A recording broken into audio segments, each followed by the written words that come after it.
Bonjour à tous, bienvenue pour cette nouvelle vidéo, dernier épisode de la série Daredevil par Brian Michael Bendis, le tome 4, donc le rapport Murdoch, avec toujours Bendis au scénario, Alex Maleev au dessin.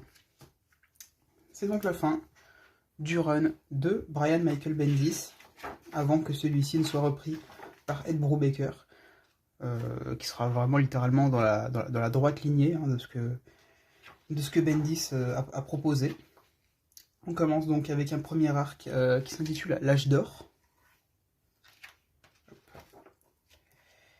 On va voir du coup tout au long de cet arc le mélange entre d'un côté des planches couleur et de l'autre côté du noir et blanc.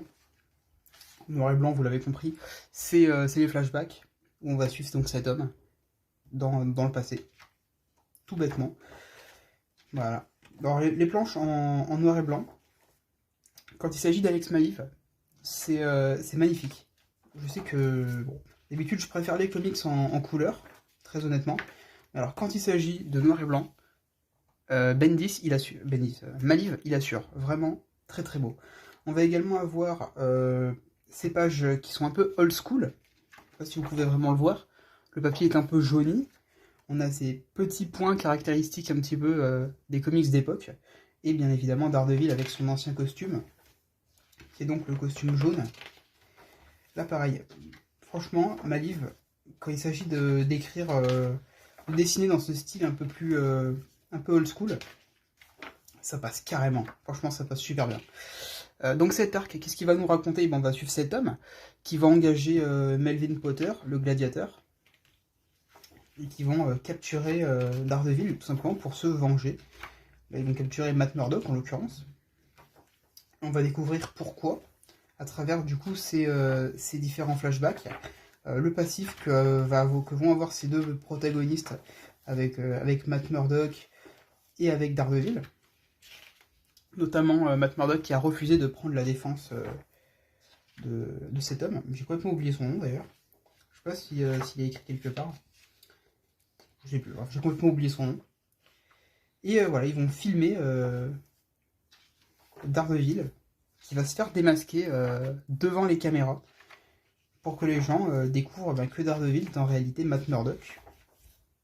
Le plot, on va dire, qui est là depuis le début du run. Hein. C'est vraiment ça qui va caractériser le run de Bendis de son tout début à sa toute fin. C'est cette histoire d'identité secrète qui va être dévoilée.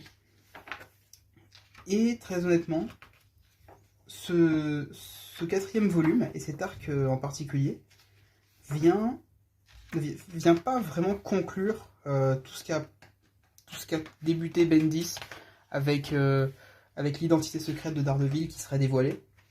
Parce que on va se retrouver avec un statu quo final qui va être repris, on le verra plus tard, par Ed Brubaker. Donc, bon, vous le savez, je ferai une série de vidéos sur le Daredevil de Brubaker. Parce que c'est vraiment une suite directe au run de Bendis, hein, ni plus ni moins.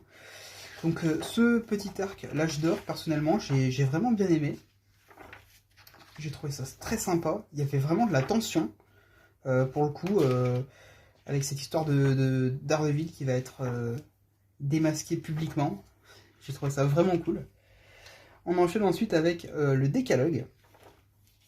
Est-ce que j'ai quelques petits souvenirs? Oui, ce groupe de personnes un peu dans le style alcoolique anonyme, entre guillemets, qui vont chacun raconter un événement de leur vie, voilà, qui vont raconter la rencontre qu'ils ont pu faire avec Daredevil, chacun ayant son histoire propre, et chacun va raconter son histoire, comment est-ce qu'ils ont rencontré Daredevil, dans quelles circonstances, l'impact que ça a eu sur eux. Mais ce qu'ils ne savent pas, c'est que l'une des personnes présentes à cette réunion n'est autre que Daredevil lui-même. Voilà. On va avoir cette femme notamment, c'est un homme ou une femme? Non, c'est un homme, qui va commettre un attentat. Du moins son père va lui demander de commettre un attentat. Et on verra s'il va le faire ou pas. Et effectivement, voilà, on va avoir donc Daredevil qui est présent. On a aussi cette femme là qui prétend avoir vu cette créature bizarre.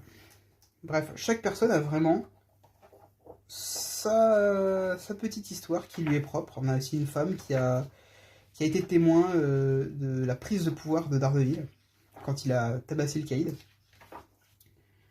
et qui va raconter ça. Bref, un arc que j'ai vraiment, vraiment adoré.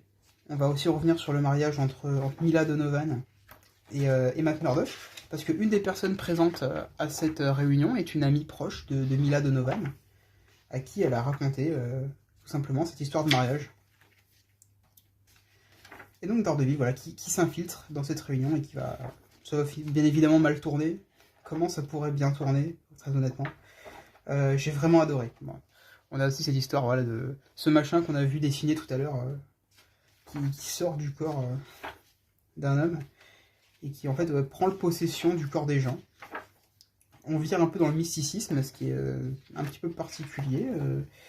Bendis ne nous avait pas vraiment habitué à ça avec son run, mais j'ai vraiment aimé. Et donc cet arc qui donne son nom au tome, qui est littéralement le rapport Murdock, où on va avoir donc un entretien entre Ben Urich du Daily Bugle, j'ai failli dire Daily Planet au début, du Daily Bugle, et Wilson Fisk. Voilà, ça va être un petit peu le centre de l'intrigue. Et c'est ce run, cet arc, qui va conclure le run de Bendis. C'est un arc vachement intéressant, je n'ai pas tellement envie de vous le spoiler, ce serait dommage. Parce que on va avoir quelques révélations tout au long de cet arc. On a Elektra, évidemment, personnage central. Donc quand il s'agit de Daredevil, vous allez forcément voir du Elektra à un moment ou à un autre, je pense. Le hibou également. Et donc à la fin de cet arc, à la fin du run de Bendis, je vais essayer de passer un petit peu, histoire de ne pas trop vous en montrer, et bien on va avoir, voilà, Daredevil qui va accepter de se rendre, et qui va finir en prison, voilà, tout simplement. Fin de run donc avec un Matt Murdock emprisonné, et c'est là que va démarrer, bon, on a également aussi Wilson Fisk qui va être emprisonné, mais c'est là que va démarrer donc le run de Ed Brubaker. Alors là on peut dire que Bendis laisse Brubaker un petit peu dans la sauce, parce que littéralement il lui dit bon, je te laisse les clés, on a Matt Murdock qui est en prison, maintenant démerde-toi, fais ton run, fais ce que tu as à faire. Et Brubaker a vraiment géré, je vous en reparlerai dans la vidéo dédiée. En tout cas voilà, donc ce 4e tome qui est certainement mon préféré avec le premier. Très très bon, une parfaite conclusion, même si j'ai du mal à appeler ça une conclusion quand on sait vraiment comment ça va continuer avec Brubaker. En tout cas voilà, moi j'espère que cette vidéo vous aura plu. Si vous avez lu le run, n'hésitez pas à me dire ce que vous en avez pensé. Moi, bien évidemment, je vous répondrai dans les commentaires comme d'habitude. J'espère que cette vidéo vous aura plu, et puis je vous dis à la prochaine. Allez, ciao!